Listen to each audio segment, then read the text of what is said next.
voi, vyhodila piesu zavodila, prastepnova Cesarla, pratavo katorva lubila, pratavo ci pisma beregla, pratavo katorva lubila, pratavo ci pisma beregla. Hello, everyone. This is Christian Bassar with another episode of the Historical Thoughts and Interpretations podcast. The introduction to this episode was the song Katyusha, sung by the Russian singer Varvara. And so I kind of stole a little bit of her thunder and faded my own voice in singing the rest of that part of the song. Not sure if that was a feature or a bug of this episode, but I'll leave that up to you and your opinion. So that song, Katyusha, is a very popular song in Russia.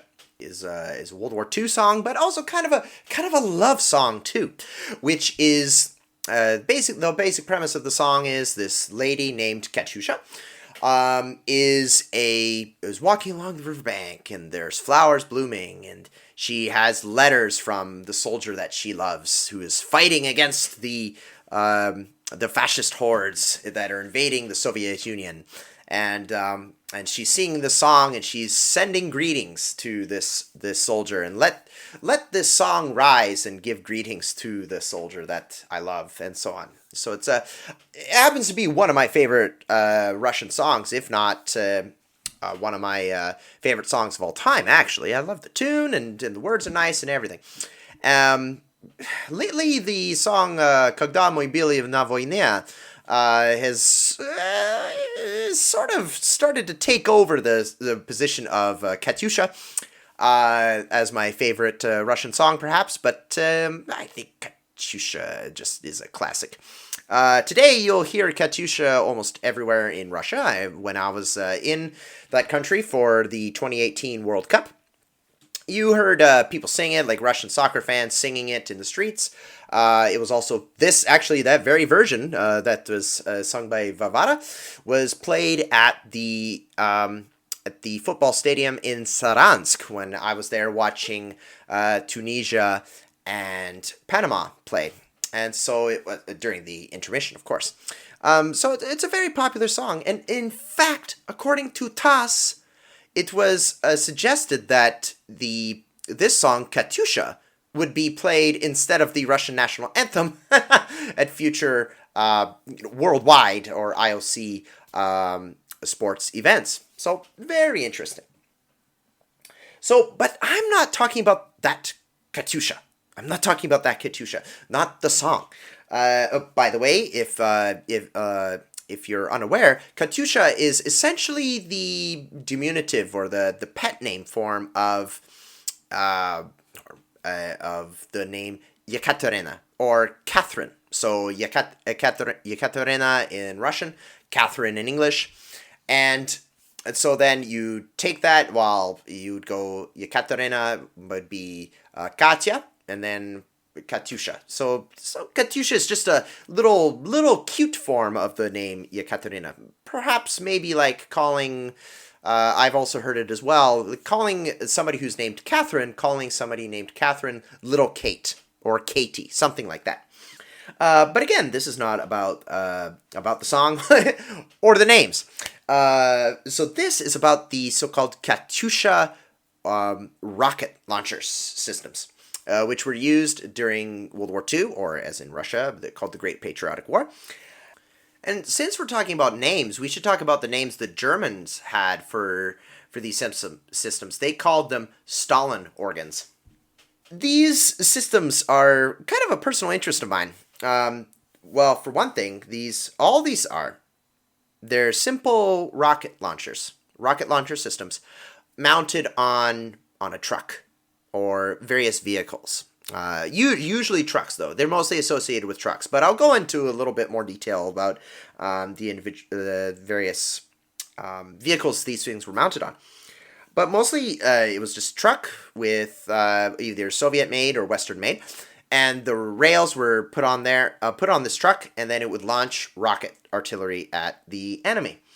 So for me, it's kind of an interesting system because it's so simple. It's just a truck with a rocket system, and they were so this fairly versatile. There were many different versions. It was fairly simple, and it was also very effective. It was proved very useful at the Battle of Moscow, and in also when the Red Army pushed back, and so there was a very mobile system. The other things that so it's just an interesting weapon system, but also I find it's kind of interesting to me on a personal level because I actually have a relative named Kata, and this is kind of a similar form. It's kind of interesting where it's kind of another form of a little Kate, of not in Russian but in Croatian, and so there's a little bit of a connection there. But also, this was the name of my first car, so.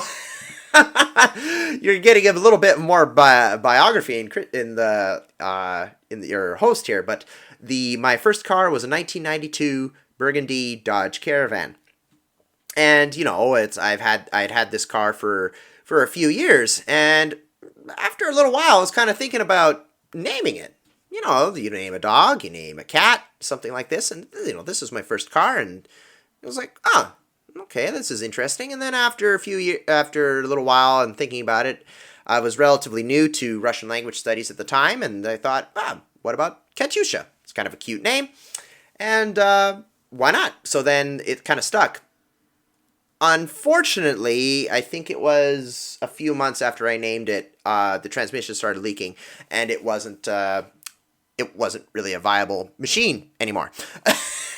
So I'm not a superstitious guy, but make sure when you name a vehicle, give it lots of thought. So I just want to go briefly over the creation of the rocket systems. So the rocket technology was experimented with in the interwar years by Nikolai Ivanovich Tikhomorov and others in the Gas Dynamic Laboratory.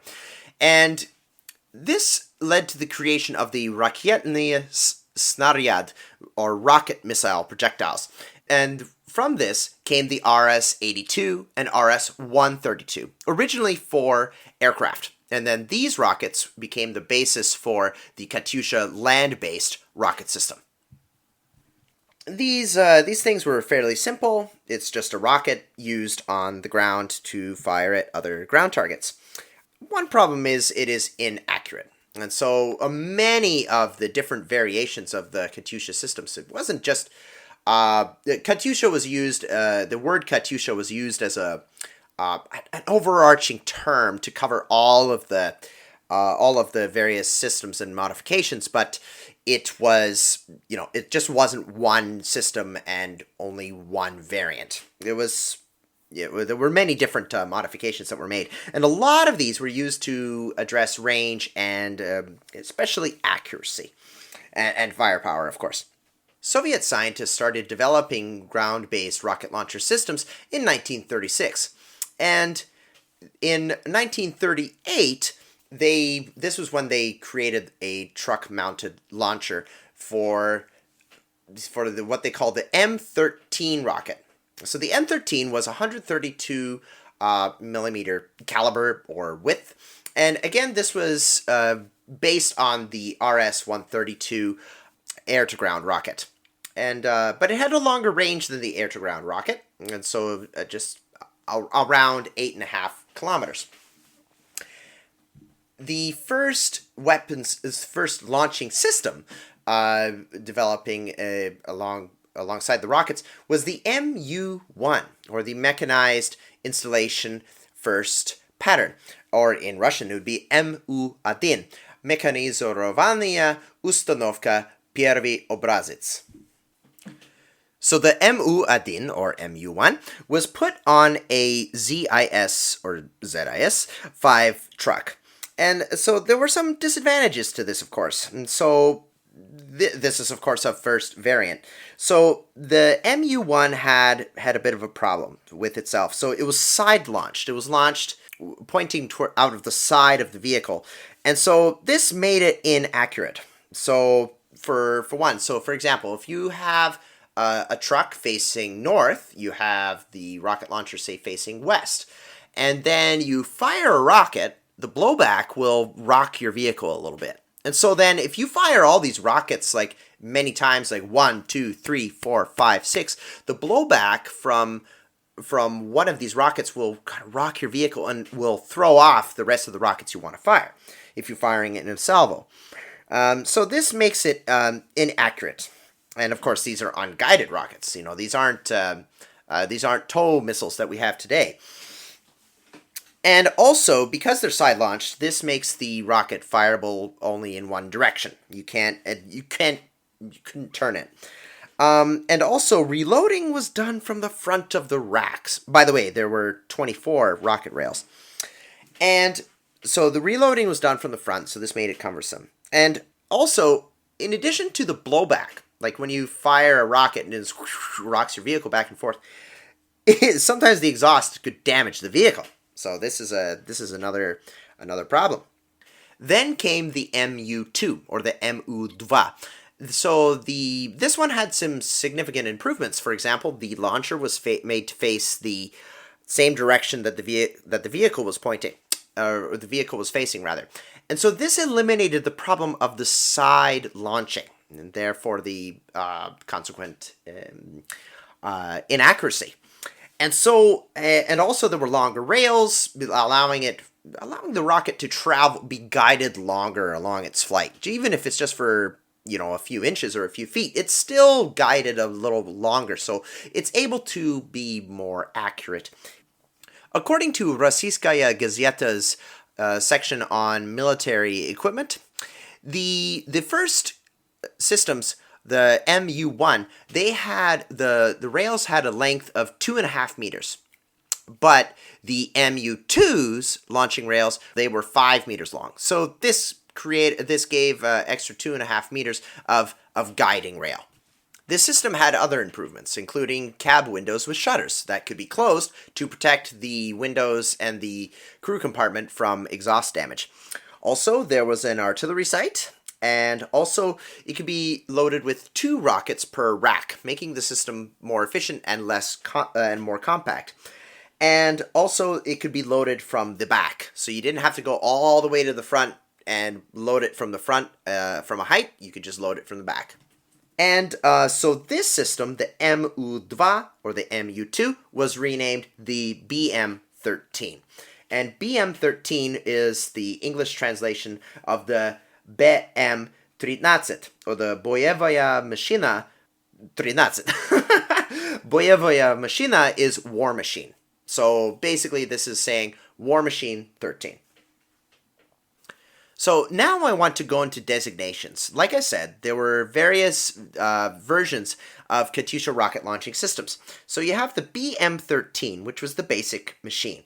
But then you also have another number, indicating the number of rockets. So you had a few. So I just want to break this down. So you always had BM, Boyevaya Machina, or in English, BM.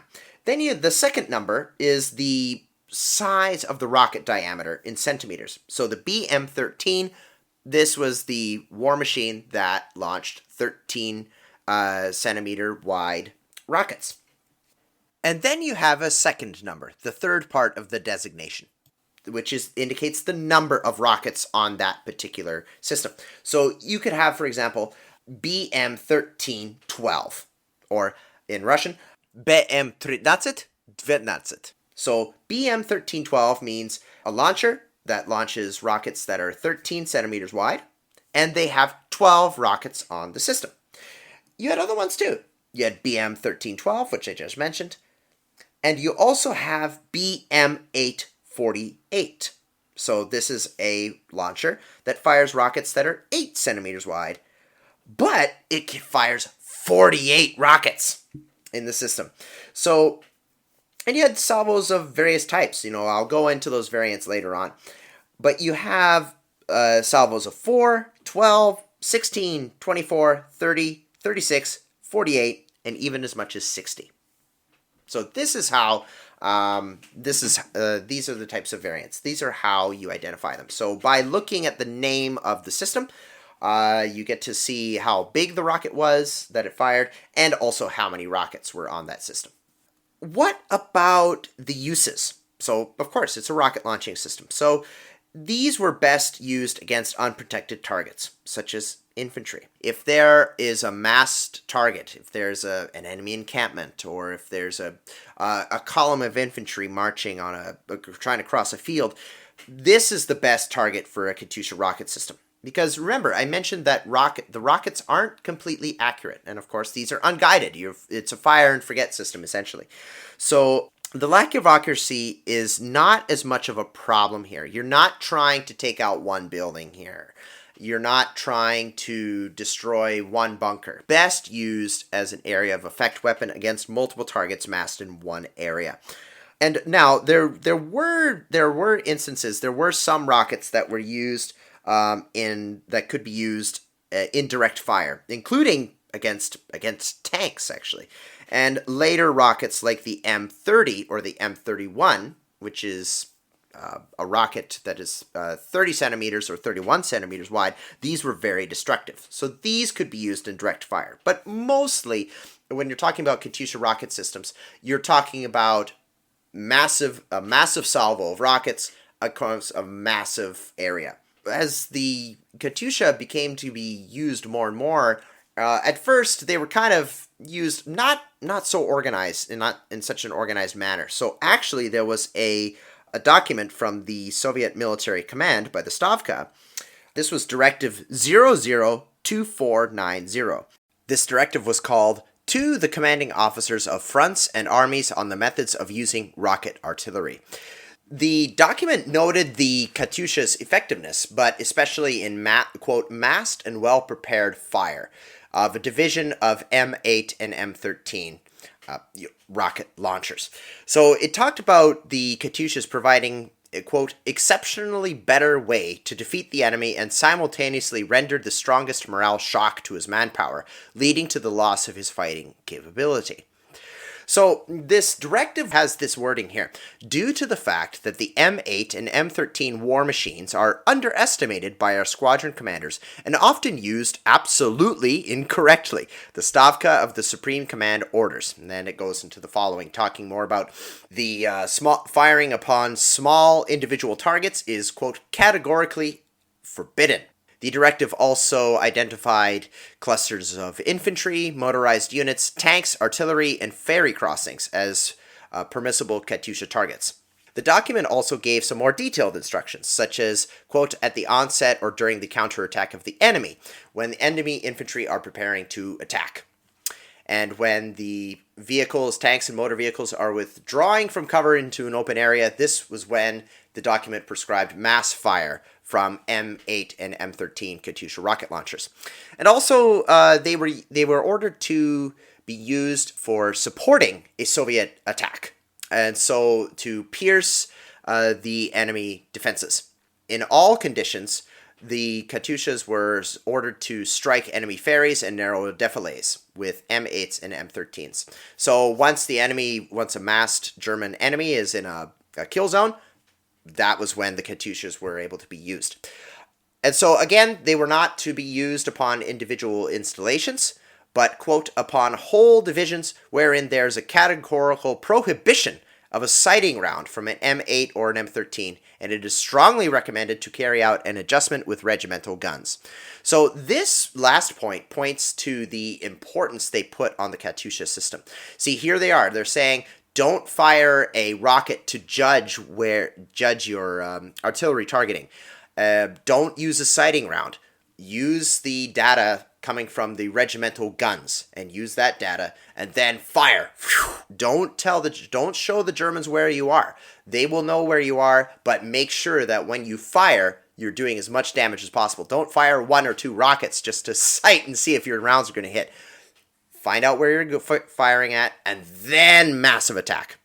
And also, the very last point, all M8 and M13 war machines, this is quoting from the directive, are to be considered modern secret machinery of the Red Army. Therefore, these machines and their ammunition in any case must not end up in enemy hands. These machines, in all combat conditions, must be deployed constantly under reliable ground cover. Responsibility for the protection of this secret lies upon the front and army commanders. So this is a pretty important document showing that here, the Katyushas are not being used correctly. We need to use them correctly, use them in this way, and this is secret. Make sure that none of this ends up in German hands. So I already mentioned some problems with the rockets, such as with the MU-1 system, but some of those problems were persistent throughout the Katyusha development. For example, with the BM-13, you could fire the rockets in a salvo, but the rockets had to be fired in sequence, so one after another. It wasn't just all at once. And of course, with the rockets, accuracy and stability were always a problem. You could adjust this by causing the rocket to spin. So this is the analogous to rifling, which was developed a few centuries ago in when it came to firearms. So what the rifling does is it spins the bullet and it makes it much more accurate. So what they did do with the Katyusha systems, they would have systems that would make the rocket spin a little bit. So this would increase the accuracy. So there were two ways that an individual rocket design could induce spinning to increase the accuracy. One way was to add spiral guide rods onto the launching system itself. So this is very akin to the rifling on a gun. So this could increase accuracy up to about 3 times, depending on the rocket model. Another way was shooting out gases through tubes on the rocket, much like thrusters. You know, I see on science fiction shows, you see thrusters, or in modern spacecraft, like space shuttles, they shoot gas out, so to push the rocket, or to push the spaceship into a different direction.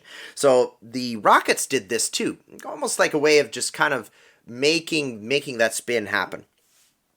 So unfortunately, the spinning could reduce the range a little bit, but it could increase your accuracy. And also, I've mentioned before, had the length of rails, where the MU-2 had longer rails than the MU-1 by 2.5 meters. And also, you could put on jacks to stabilize the vehicle as well. So this made the vehicle more stable, so it didn't rock so much as rockets were being fired. And another problem, of course, is range. We want to be able to hit the enemy from a long distance. And also there is the issue of firepower. How much explosive can we pack into a rocket? And then another issue, the fourth issue, is destruction. So this is different from firepower. I'm not talking about the power of an actual rocket. I'm talking about the area of destruction. Remember that the Katyusha system was best used against a mass group of enemies or a mass installation. Somewhere with a wide area, not just one target. So when you're talking about destruction, if your target area is, let's just say, half a kilometer wide, you want to make sure that everything in that half kilometer is affected. So the problem is, this is closely tied to the issue of accuracy. The problem is, when you have rockets being fired, you're going to have a dispersion of rockets. They're going to be spread out. So this can actually create pockets of safety. So maybe one area will be really devastated by rocket fire, while some areas in between areas of devastation will be fine, or relatively untouched. So this was an issue that, again, was tied with accuracy, but these issues, accuracy, range, firepower, and destruction, were problems with the Katyusha systems that various rockets and various launchers and various platforms tried to address. So what about rocket variations? So I talked about the M13 rocket, again 13 centimeters in diameter, with about 5 kilograms of explosives, and it had a range of 8.5 kilometers. The problem was, this was the first rocket used on a Katyusha type system, so there were problems with range, power, with firepower, and accuracy. And then later came the M13DD, which had 2 rocket motors, and it was quite a bit longer range, 11.8 kilometers. And this was introduced in late 1944. The problem is that it was heavy and it did have spinning, but this damaged the launch rail sometimes. So this was a bit of a problem. Another rocket was the M8, which was an 8-centimeter wide rocket. This had a shorter range, 5.5 kilometers, and it came in different models. BM-824, so again, 24 rockets, 36 rockets, and 48. So the advantage to this one, even though it was smaller and had much less explosives, but the thing was that it was smaller, so you could fire more at once from one launcher. This helped create more even destruction. Less safe areas in a target area than with the M13 rockets. And then we had some rockets which were a bit bigger, like the M20, 20 centimeters in diameter. It had 18.4 kilograms of explosives. And this one was used from 1942 to mid-1944. It had a range of 5 kilometers. But the problem was that it was heavy, and it also didn't have as much of a fragmentation effect. So again, when something explodes, you want a bit of a fragmentation effect to cause more damage. This one didn't have that effect so much. And then you got into the big rockets, the M30s and the M31s. So M30 being 30 centimeters in diameter, and the M31 being 31 centimeters in diameter. So the M30 was a bit different than the others. This one wasn't launched from a truck. This one was immobile. The rockets were actually fired from the boxes they came in. This was similar to the German technique. When the Germans had their own rocket systems, they sometimes did this as well, launching directly from the box or the crate that they came in. The problem is that this was a frame. They weren't rails. So you didn't have that long guiding effect of the rails. And it was also slow to move. It was a heavy frame. It was slow to reload. And it was also fairly inaccurate because, again, there's no guiding rail. It's just being shot out of a box. So essentially, it's more of a rocket mortar in a way. And there was no spin. So it was fairly inaccurate, and also it only had a range of 2.8 kilometers. However, it was very heavy and it was very destructive. Very similar to this was the M31. Again, a bit of a bigger rocket by 1 centimeter, which was introduced in late 1942. This one had a range of about 4.3 kilometers, and it was good against bunkers and other heavily fortified targets. In connection with this was the BM-3112. This one was on a truck, and it was it was heavy, but it had better, safer loading, and it had a new ignition system, and it had a locking mechanism in order to keep the rocket secured. It wasn't a simple box or a crate system. So it was able to be used on trucks. This one, the BM-3112, like I've said, Katyusha was used as a name for a general rocket system, but this one was called the Andryusha, and that was its name, and it had a different nickname called the Luka or Luke. So one thing about the M30 and the M31 rockets is their firepower, of course, because they had 29 kilograms of explosives. They could create a crater that was 7 to 8 meters wide and 2 to 2.5 meters deep, and it could destroy a brick wall 75 centimeters thick.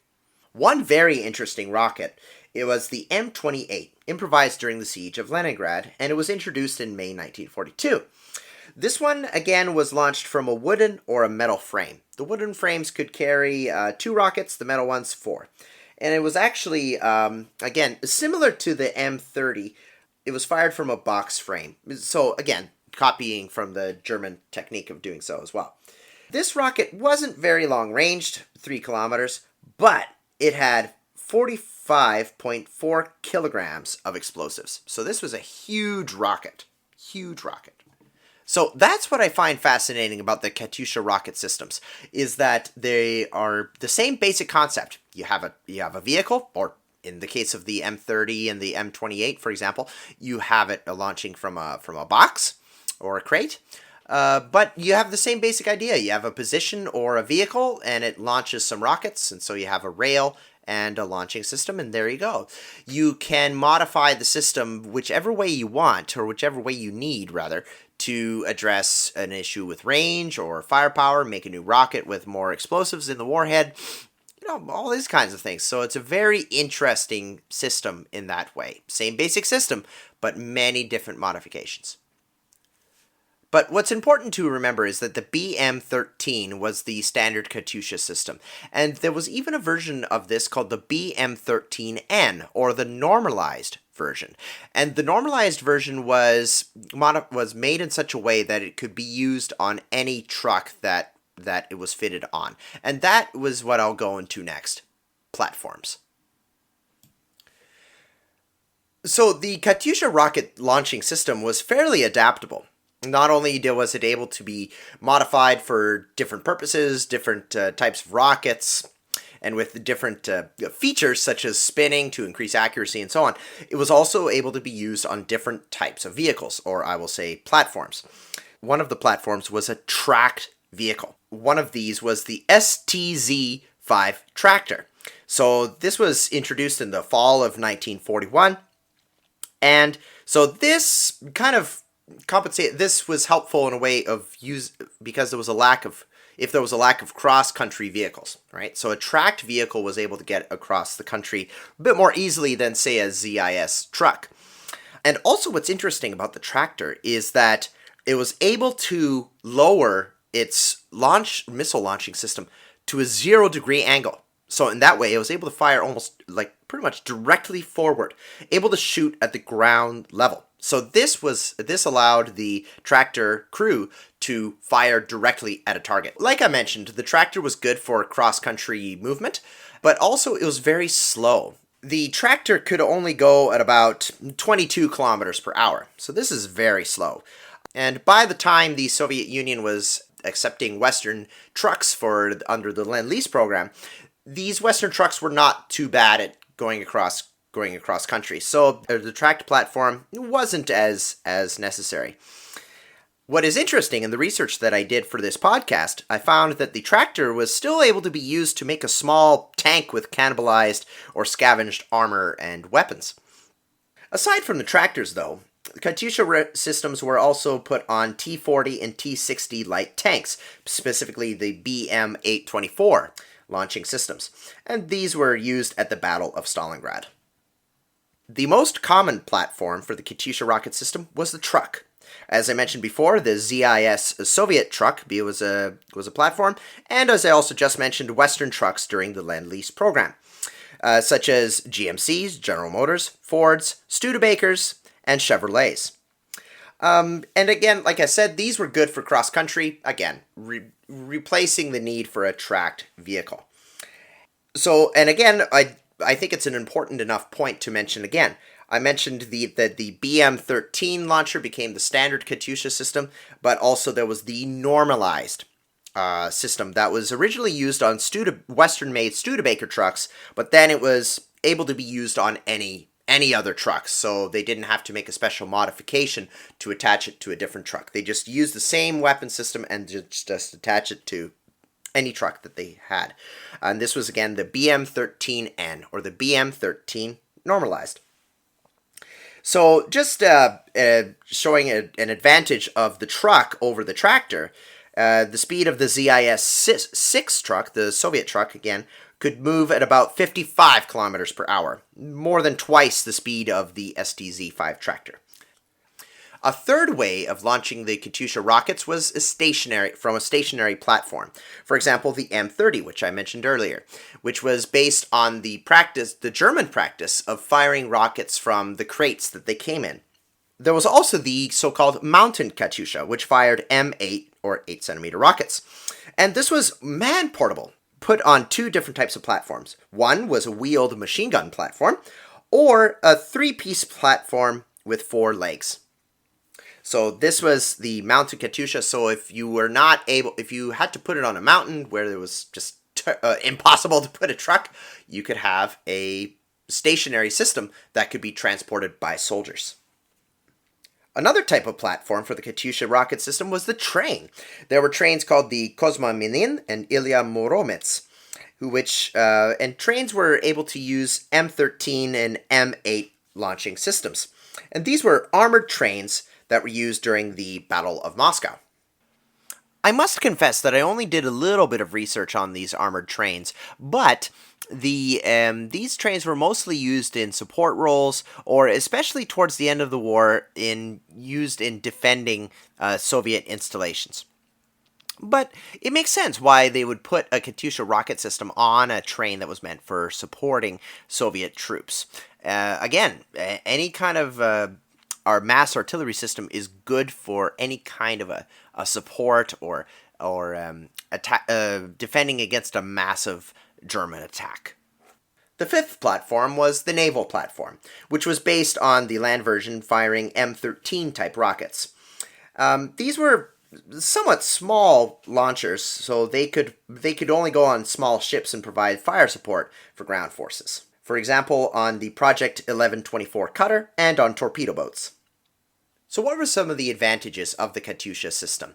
For one was the extremely long range, up to about 11 kilometers, at least for the longer range variants of the M13 rockets. Unfortunately, again, this was variable because some of the heavier rockets were much shorter ranged. But if you had the standard M13 rockets, you could get up to about 9 or 11 kilometers. So this is fairly significant. Also, speed was another factor, where rockets could go, again, varied, between 235 to 620 meters per second. This also combines with the salvo effect, for where the BM-848 launcher, for example, could fire 48 rockets within 30 seconds. So not only is the rocket coming at the enemy very, very quickly, there's also a salvo. So there's going to be a lot of them. 48 rockets coming in within an area within 30 seconds. There's going to be no time to find cover. And the wailing sound of the rocket was psychologically stunning to the enemy as well. I am going to include a sound of this.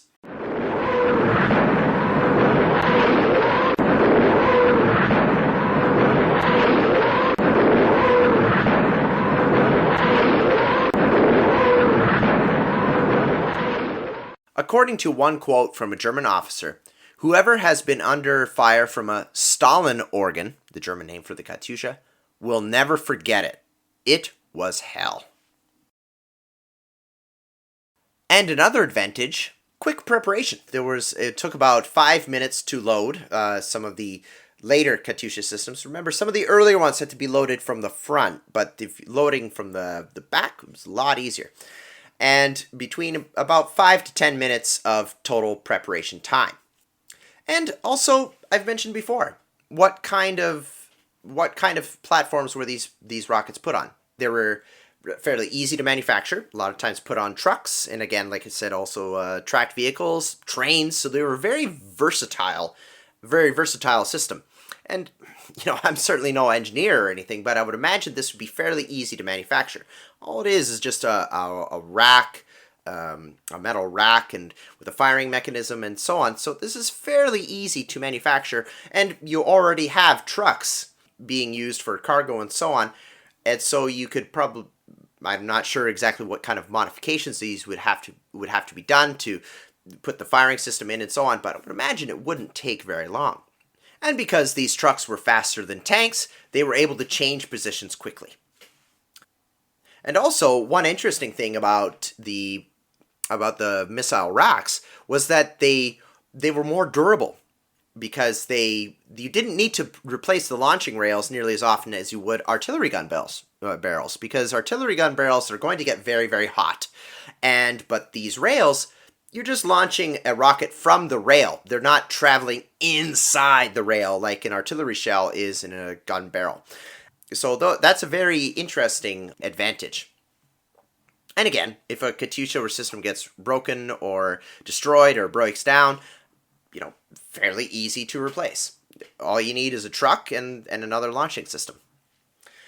The disadvantage is it's easily seen, because the rockets left behind trails so that if an enemy saw it or an enemy airplane saw it, they could be easily found and eventually destroyed. And also, the trucks gave an advantage because they could travel cross country. They were faster than tanks, but they were done for if caught.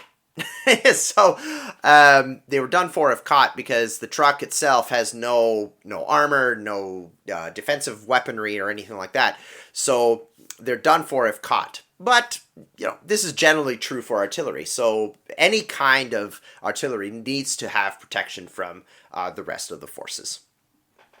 So I want to talk very briefly about the Katyusha's first engagement with the Nazi enemy. A unit of Katyushas was formed on June 28th, just a week after the start of Operation Barbarossa. And apparently the crews were only given 4 days of training on 7 BM-13 systems. And the first combat mission took place on July 14th at Orsha. Orsha is in modern-day Belarus, about 500 kilometers away from Minsk. Orsha was a river port and rail junction, so this was a crucial strategic location. And this is, again, a perfect place for a perfect target for a Katyusha system. You can use a mass artillery against an enemy in this area. And so there were 2 attacks on July 14th, where the trains against the train station at 3 p.m. And this attack lasted for 15 to 20 minutes. And in the second attack, the Nazis were crossing the Orshitsa River just a few hours later, and then the Katyushas attacked them then. Both attacks were reported as being effective. One of them was panic in the enemy ranks. Volume of fire, fast attack, was able to break the morale. And this is what the directive 002490 of October 1941 was able to say, that it was very effective at breaking enemy morale. And so this is just an example of that. So again, this shows the effectiveness of massed artillery. When the enemy is crossing, if you are able to hit them where they're crossing, it's a perfect place for it. Now that I've mentioned the first unit as well, I want to talk just a little bit about numbers. Notice how they had 4 days of training on the BM-13 systems, and this was at the time when there was the chaos. The Germans had been crossing the Soviet border. They had been really soundly defeating Soviet military, and so this was a hurried defense. But by 1945, there were Katyushas in 47 divisions, 40 independent brigades, 105 regiments of artillery. Altogether, there were more than 10,000 BM systems built. And by the Battle of Berlin, at the very end of the European theater of World War II, about 1,000 Katyusha rocket systems could fire 18,000 rockets in one salvo. So what about secrecy? A lot when you talk about the Katyusha systems, you hear a lot about the secrecy of it. And in fact, the directive also talked about this system is to be considered modern military equipment, and a system or an ammunition in, quote, in any case must not end up in enemy hands. These machines, in all combat conditions, must be deployed constantly under reliable ground cover. Responsibility for the protection of this secret lies upon the front and army commanders. So clearly, the Soviet military leadership, the Stavka, did not want Katyusha systems to end up in German hands. However, there's something to consider too, a military history website, topwar.ru, makes a point about this kind of the Katyusha having a special secret is the website suggests it's a little bit of a myth. And I could see this in a way, because in the end it's just a rail launched rocket system. And whether secret or not, the Germans were able to capture some BM-13 launchers and rockets. So yes, it was considered to be a secret, and it was a valuable system. So the Soviets didn't want the Germans to get a hold of this, but it still happened. The secret, according to the website, talked about the secret was in the technology of the rocket propulsion, the powder and the fuel of the rocket. After all, the Germans had their own rocket launching systems as well, rocket artillery systems, which I'll talk about in a little minute. But so the Soviet smokeless nitroglycerin powder in the form of tubes or sticks, these provided even thrust, thus controlling fuel consumption. And the Germans had to create their own systems for, as they couldn't replicate the Soviet technology for their own rocket engines. And it's worth mentioning here that the Germans were actually able to reproduce the M8 rocket at Czech factories starting in late 1943. And about other German rocket systems, there was the Nebelwerfer, which was of a much larger caliber, 150 millimeters. And it was known as the fog thrower, or smoke mortar. But the Soviet soldiers called it the Ishak, kind of making fun of the supposed donkey-like sound that it made. So testing of the 150 millimeter rocket system started in 1937. So the Nebelwerfer was actually a 6-barreled rocket system mounted on a Pak AT anti-tank gun platform, and it could be wheeled, it could be towed, and so this wasn't a vehicle of itself. It had to be towed or moved. The rails, it did have rails in it, but they were inside each barrel. There were 3 rails inside each barrel, according to U.S. intelligence reports at the time. So there were no fins on the Nebelwerfer rockets, and so more than what was better about this than the Katyusha rocket system was that the jets on the Nebelwerfer rockets were able to compensate a bit more during flight. So this gave a little bit more accuracy at shorter ranges. So they were less reliant on initial rocket speed. So it could be used at shorter ranges than a Katyusha system could. And also, of course, since this wasn't a vehicle, it was something that was, again, mounted on an anti-tank gun mount. It was much smaller, so it was easier to hide. So you could hide it in the bushes. You can't exactly do that with a big truck. And so this allowed the system to be more mobile as well. And it was also physically light. 515 kilograms unloaded, 770 kilograms loaded. So if you needed to move it by hand over short distances, if you had a crew that was able to do that, that was possible. And also a salvo lasted 10 seconds, and a reload took only about a minute and a half. So this was a lot easier, a much smaller system than the Katyusha, so it was a lot easier to reload and move. The problem was that the jets expended energy, so it did have less range than rockets with stabilizing fins, like the Katyusha. The Nebelwerfer had less range, about 6.7 to 6.8 kilometers. And also, the amount of smoke that the Nebelwerfer put out when it fired, it made it easy to detect. And of course, it was reliant on towing vehicles. So the good thing is about the Katyusha, if it needed to, or the BM-13, the BM-8 and BM-13s, they could move if they had to. They didn't have to rely on hooking up to another truck and being towed. And also, of course, the Nebelwerfer could only fire 6 rockets at a time, while the Katyusha, as we've talked about before, could fire a lot more.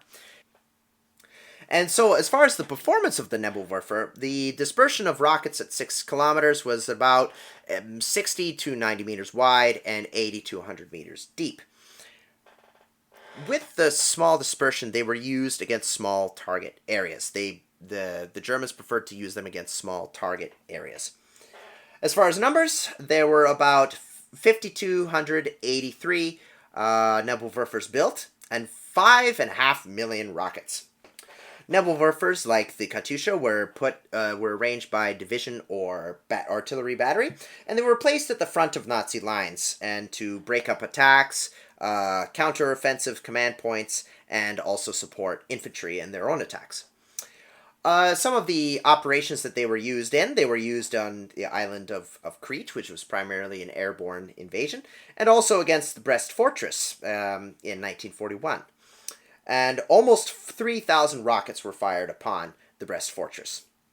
The Germans also had some rocket systems on vehicles, so that could be placed on the Opel Maltier, which was a half-track. And the Panzerwerfer 42 Alf SZ had a crew of 4, and it consisted of a rocket system having 10 barrels in 2 rows. And this vehicle also had 6 to 8 millimeters of anti-shrapnel armor, and also had an MG-34 machine gun on it.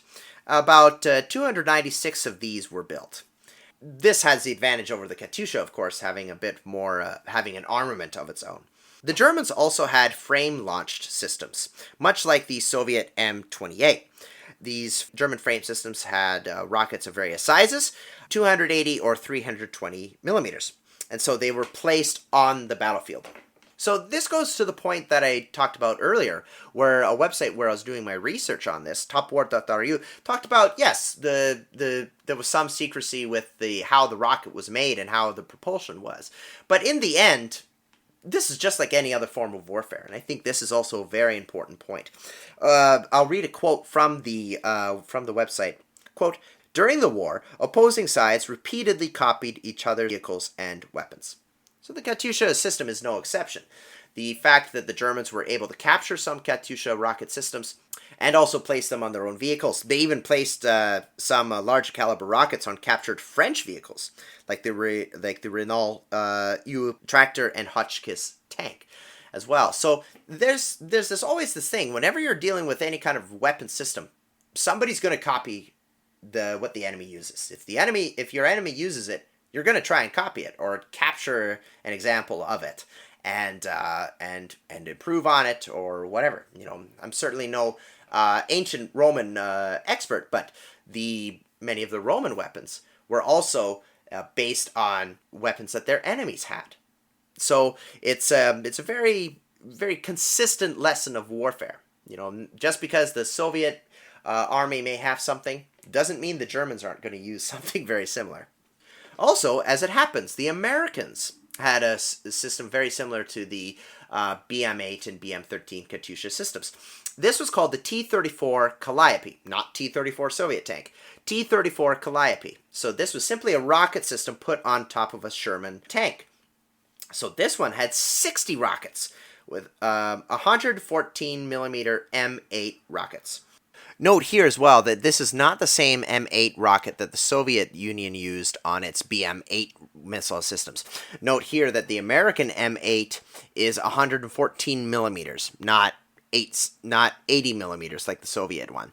What it seems to be is the American military seems to have this bad habit of always calling weapons M1, M1 grenade, M1 Garand, M16, M8 rocket. so that's the thing. So no, this is not the same M8 rocket that the Soviet Union used on their BM-8 rocket launching systems. And so there's a big advantage to this, of course, because 60 rockets. Don't need to explain that. And of course, same thing as the Katyusha. Break enemy morale, mass destruction. And each of these rockets was 4.3 pounds or 1.95 kilograms of explosive power. Problem was with the Calliope, they couldn't use the Sherman's gun. So it was largely a defenseless vehicle, much like the Katyusha. Although, being a tank, it had a bit more armor, but still, it couldn't really fight back. And also, with this big rocket system on top of the tank, it also altered the center of gravity of the vehicle itself. So what about after World War II? I'll mention the BM-13N again, or the BM-13 normalized. Remember, normalized was the rocket system that was able to be put on any type of vehicle. So the BM-13N was used for decades after World War II, and it was sent abroad to Soviet Cold War clients as well. Some of the big advantages of post-war Soviet systems included increased range, using launch tubes and not frames or rails, and also rockets with spinning action to increase stability. So there were some examples. So I want to go into the RPU-14. So this was placed on a divisional gun, so think a lot like the German Nebelwerfer. So it could fire 16 rockets that were of 140 millimeter caliber. And so this one had a range of about 10 kilometers. It could be dropped, transported by vehicle, or even wheeled by a short distance. Perhaps one of the more famous ones is the BM-21 Grad, or Hail.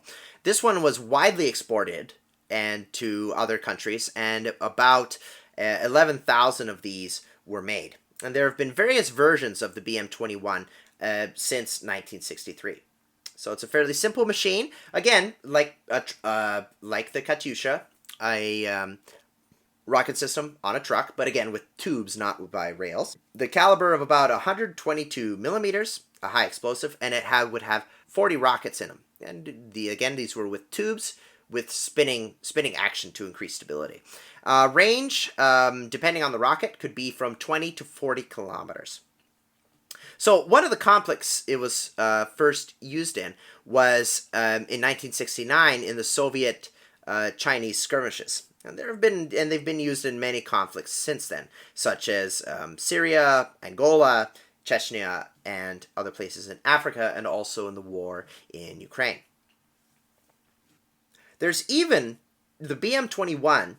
There's even the BM-21PD, which is an anti-submarine version, which can actually plunge under the water between 3 and 200 meters under the water, with about a 300 meter to 5 kilometer range. So this can be used against submarines or even divers. And more recently, within the last few years, systems based on the BM-21 have been able to be modernized with data transfer systems, fire control, satellite location, and navigation, only requiring a crew of 3. There are other rocket systems such as the 9P-140 Uragan or Hurricane, TOS-1A designed for incendiary rockets, and the 9A-52 Smersh Whirlwind. Again, the Katyusha system, it's just rocket artillery. But rocket artillery it was used by the Germans, it was used by the Americans as well, and it's still used today for the same purposes of overwhelming an area, launching from an attack from long range. So the same principles apply. This idea of a mass artillery attack, long range, and also a bit of a wide dispersion of that area could lead to being able to cause mass destruction as well. At the risk of sounding like a huge nerd, if I may use the quote from Fallout, the Fallout video game series, war never changes. So I want to end with this, with what appears to be an excerpt from the Soviet journal Krokodil by Mikhail Zhotchenko about the Katyusha. So I left a little bit of it out and I modified some words a little bit, but here's the anecdote. Sometimes in the trenches, the gramophone was played, and the whole company, thanks to the amplifier, could hear the music. And even the Germans could hear our melodies. The soldiers especially loved Katyusha. Voyadi la barke Katyusha na vysok na bereg krutoy. And the Germans also liked this song. They would applaud and even request this song to hear it from our loud voices. Hey, Russian! Do Katyusha, we have not heard in a while. But here one soldier replied, It is not necessary to do that. We create a happy mood amongst ourselves. We give fun to these bastards who destroy our villages and cities, these villains and fiends who mercilessly kill our relatives, our brothers, our wives, and children. And on another day, there was another Katyusha brought to the front, and she made the Germans forget all other motives. Well, that's all for the podcast today. Thank you very much for listening. I hope you were able to enjoy a bit of a nerd out session. This was a bit more of a specifically talking about a particular weapon system, not so much about strategy and ideologies and stuff like that I usually go into. This is a bit different than I'm usually used to doing. But it was a little bit different, and I always like to have a little bit of variety in podcast content. And I especially want to mention a particular source that I used that was very helpful in my research for this episode. A book by Jamie Pranat, Katyusha, Russian Multiple Rocket Launchers, 1941 to the present. This was an Osprey book in the New Vanguard series, New Vanguard 235. And it's available on Amazon, on Kindle. So if you're interested in this system and want to learn more and have a bit more detailed reading, I would definitely recommend this book. Well, thank you very much for joining me on Historical Thoughts and Interpretations podcast. I'm your host, as always, Christian Bassar. And actually, as I'm recording this particular segment, it is June 21st, 2021. and I'm a few hours ahead, of course, of Moscow time. But remember that in a few hours, it will be the 80th anniversary of the start of Operation Barbarossa, when these Katyusha, very shortly after, these Katyusha systems started to be used against the Nazi army after it invaded the Soviet Union 80 years ago, almost today. It's a very important historical date to remember. Definitely altered the course of World War II, definitely the course of history, I would argue, in many ways. So once again, thank you for joining, and in the meantime, keep listening, keep learning, and always take care of yourselves and each other.